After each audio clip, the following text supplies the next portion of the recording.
বাংলায় শীতের আগমন ঘটে গেছে। আর শীতের আগমন মানেই তো নলেন গুড়।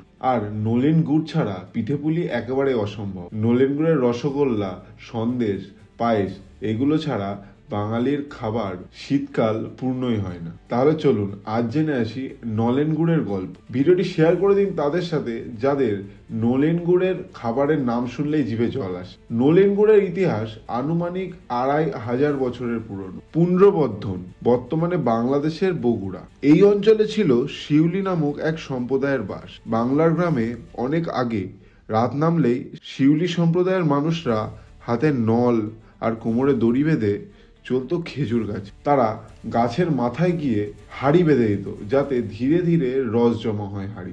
ভোরে যখন সে টাটকা রস নামানো হতো গ্রামের মানুষ তাকে বলতো নলেন রস বা নলেনি রস। এই নল দিয়ে তোলা রস থেকেই তৈরি হয় সোনালি, নরম এবং মিষ্টি সেই নলেন গুড়। তাহলে নামকরণটা কোথা থেকে এসেছে আমরা বুঝতে পেরেছি।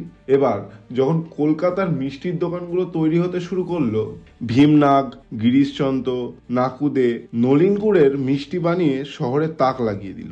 নলেন গুড়ের সন্দেশ, রসগোল্লা নতুন নতুন রূপ বাঙালির মিষ্টির ইতিহাসে আলাদা জায়গা পেল।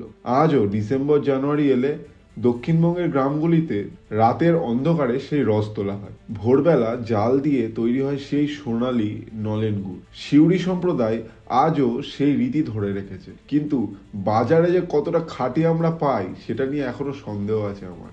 নলেন গুড় শুধু একটা খাবার নয়, এটা বাংলার শীতকালের স্মৃতি এবং নস্টালজিয়া। আপনি যদি নলেন গুড়ের মিষ্টি ভালোবেসে থাকেন, লাইক এবং কমেন্ট করে অবশ্যই জানাবেন। আর এরকমই ইন্টারেস্টিং গল্প ভালো লেগে থাকলে ফলো এবং সাবস্ক্রাইব করুন থিঙ্ক অ্যান্ড গ্রো বাংলা চ্যানেলটিকে।